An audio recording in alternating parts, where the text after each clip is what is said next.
Our first guest spent virtually his entire working life cunningly disguised as a high school English teacher in the Chicago suburbs. He blogs irregularly at Truth and Absurdity Spotting in Chicago, on Chicago Now under his boyhood nickname Kit. Please welcome back to Tuesday Funk, Christopher Sweet.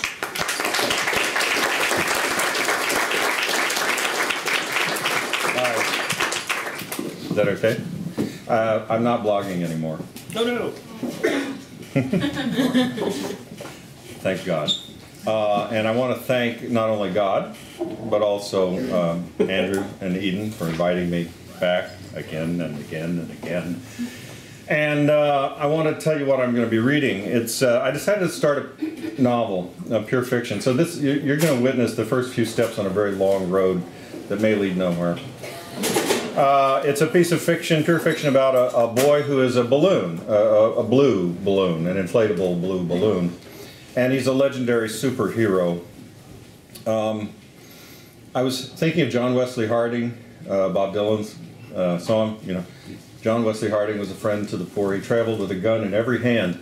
And as soon as I heard that when I was a kid, I thought of the god Shiva, you know, with the 6 arms and one leg, and Bob Dylan, you know, like that.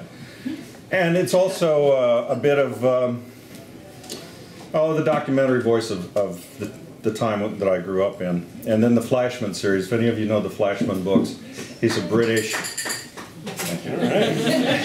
he's a cowardly scumbag of a British officer who appears miraculously at every major colonial event in British history in the 19th century. It's pretty funny books. Where's it going to go? Well, the Chicago Convention, the MOB, the movement, Nixon, those things. So here it is. It's called First Flight of the Balloon Boy. We have evidence and little doubt that the legendary balloon boy existed. The man some have called a superhero left notebooks filled with his thoughts and recollections, all written with a leaky ballpoint pen, smudged and unedited. He made few friends in the course of his life, but he changed the lives of those with whom he interacted, for better or for worse. To some, he was a malevolent influence. They blame him for losses that can never be repaid. He killed my father, one man told me. Women have credited him with stealing their hearts by posing as a naive youth, only to reveal well into the relationship that he was not naive at all, but a man against the common grain, who proved himself unwilling to make the ultimate sacrifice for them. A Philadelphia housewife declared, he was too strong, that thing in him wouldn't die. A babysitter in Fort Wayne, Indiana put it this way, everybody told me to turn and run away, that he was too powerful to be held. I should have listened to them. He broke me. In the worst indictment of the balloon boy made to date, his ex-wife declared on the op-ed page of the New York Times, he promised peace, but brought only war. To others, however, he was the mentor who nudged them in what they consider to have been, at the time, the right direction. I'll shift over here, try to get the light. Most of the people who knew him were both positive and quite surprised at the interest his life and his exploits have generated in the last few years. As a UPS deliveryman from Connecticut said, sure, I remember him, but I had no idea he was famous. When I asked what the balloon boy had done for him, he answered, it was just a balloon, but he kind of saved my life. Many Americans, like the UPS deliveryman, describe the balloon boy's interventions as a deeply personal experience, but all of them touched upon a common theme. He took an interest in me, one confessed. Another volunteered, I had dreams about him, good dreams. I always woke up like, I don't know, hopeful. One boy whose life he saved told me, I don't know how he knew I was in trouble, but he did. And as soon as I knew that he knew, I figured it out. My parents and teachers and all had been warning me and threatening me for a long time, but I thought they were nuts. I didn't care. But when he did his thing, I just thought, this guy knows me. I need help. I was only 15 and he seemed to be my age, but I don't know how old he really was. A man who is able to stretch his skin and change his shape with incredible plasticity represents a unique challenge to the biographer. Much of the balloon boy's life was lived incognito, not by choice, but simply because he could and did change his appearance from moment to moment. Time seemed unable to age him, yet those who knew him often described him in wildly contradictory terms. He was, by turns, handsome, pug-ugly, pointy-headed, or girlish. He was beautiful, or he looked like Porky Pig. The balloon boy wrote with characteristic misdirection, "If I haven't seen my family for a few months or a year, the first thing they always say is, 'You look like you've lost weight.' I always thank them, but it's not true.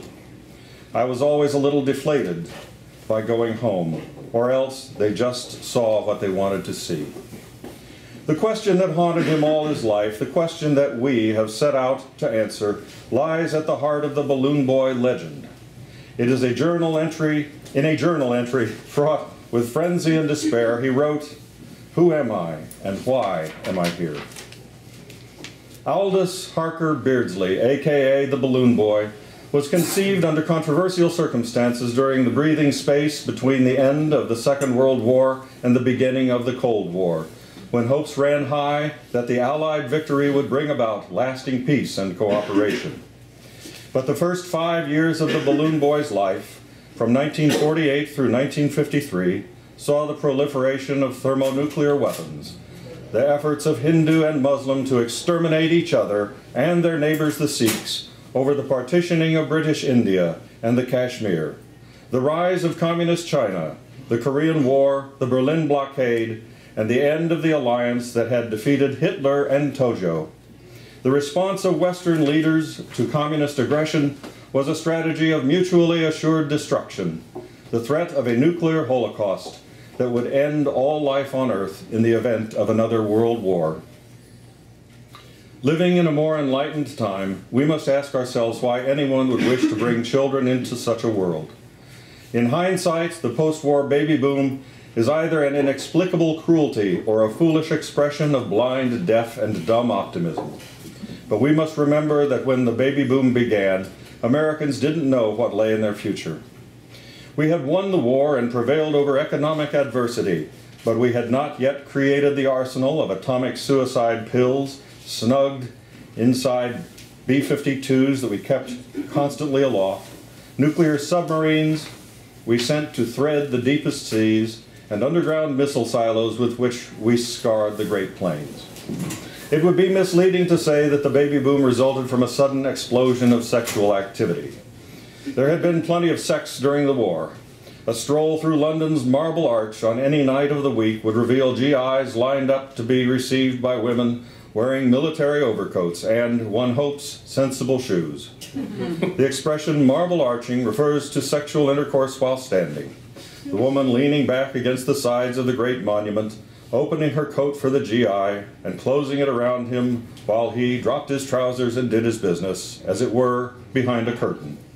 Sex was an act of patriotism, a vital part of the war effort. Inside the homes of thousands of British soldiers who had been fighting in Burma and North Africa for more than 3 years, English women would take an American GI into bed for the best of reasons. It was safe, temporary, and beneficial to the war effort. It gave her access to food, cigarettes, and clothing for herself and her children, who had been shipped to the north to escape the Blitz. Then as now, the wedding ring sanctioned sexuality, marking the bearer as either unavailable or available, as the times dictated. Thus were marriage, family, and civilization itself preserved through England's darkest hours.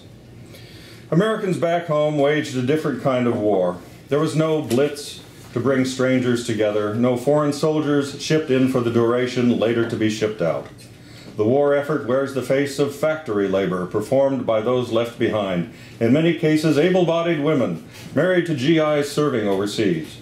For them, the baby boom represented a closing of ranks around the hearth and family. Soldiers and the women to whom they returned called it making up for lost time. But it's unlikely that many of them asked questions about how their spouses had marked time during the war just ended, or how frequently they had punched the clock. Or with whom.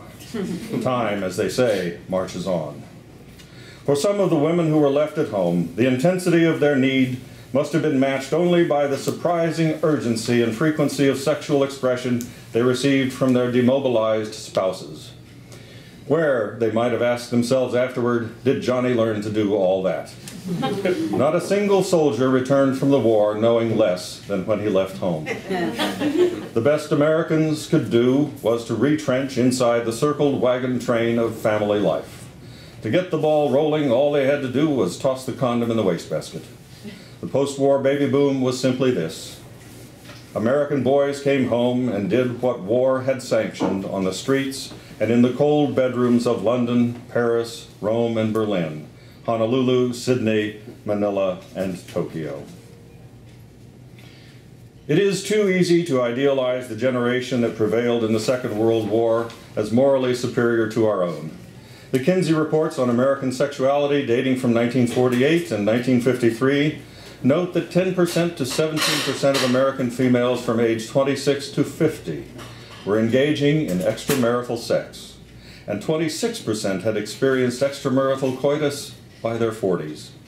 While this may seem much ado about nothing by today's standards, it was shocking in its time and place. To learn the secrets of the balloon boy's monumental lightness, we must begin with his early years. Much of his parents' and his brother's behavior was sexually motivated.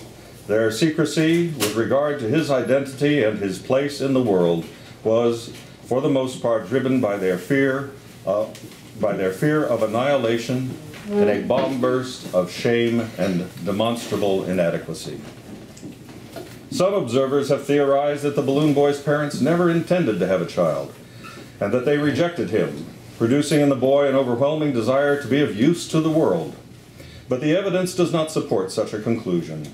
Rejected children rarely turn out well.